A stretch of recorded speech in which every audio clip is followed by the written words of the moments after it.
سننے کے لیے آپ حضرات بیٹھے ہوئے ہیں، مگر انہی کا ایک حکم ہے اور ان کے حکم کی تعمیل کرنا میرا ایک اپنا ادبی فریضہ ہے۔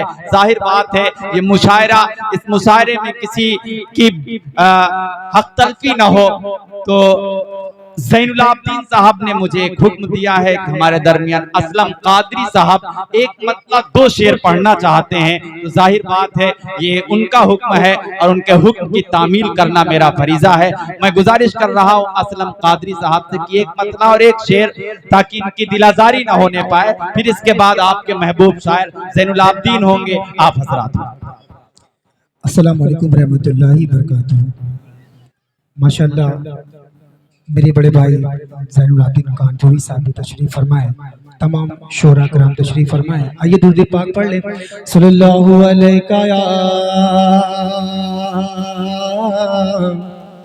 یا رسول اللہ وسلم علیک یا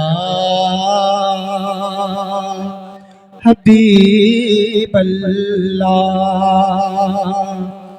آئیے ایک ردیف مجھے ملی ہے الحمدللہ سے، بھائی جو پڑھ لیتے ہیں ان کے ردیف مجھے دیا، اونچی آواز سے بولے سبحان اللہ۔ جہنم سے بچانے آ رہے ہیں، جہنم سے بچانے آ رہے ہیں، نبی جنت دلانے آ رہے ہیں، نبی جنت دلانے آ رہے ہیں، جہنم سے بچانے آ رہے ہیں، جہنم سے بچانے آ رہے ہیں، نبی جنت دلانے آ رہے ہیں، نبی جنت دلانے آ رہے ہیں، یتیموں بے کسوں بیوہ کو آقا،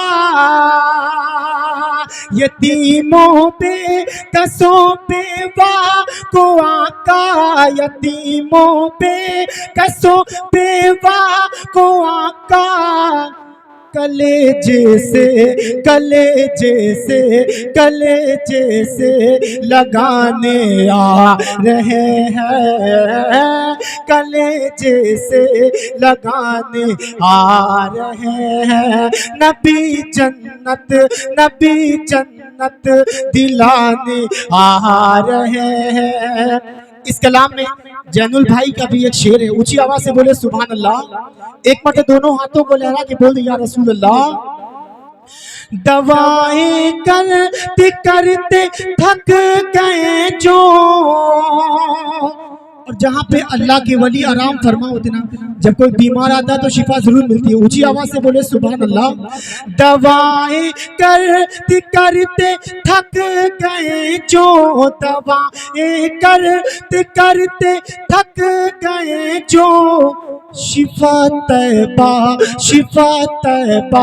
میں پانے جا رہے ہیں، شفا طیبہ میں پانے جا رہے ہیں، نبی جنت دلانے آ رہے ہیں۔ اور ایک آخری شعر پڑھ کے اپنی جگہ لیتا ہوں، اور یہ بھی شعر میرا خود کا ہے، اونچی آواز سے بولے سبحان اللہ۔ ابو بکر عمر عثمان علی جو، ابو بکر عمر عثمان علی جو، ابو بکر عمر عثمان علی جو، نبی پہ جان لٹانے آ رہے ہیں، نبی پہ جان لٹانے آ رہے ہیں، نبی جنت دلانے آ رہے ہیں، جہنم سے بچانے آ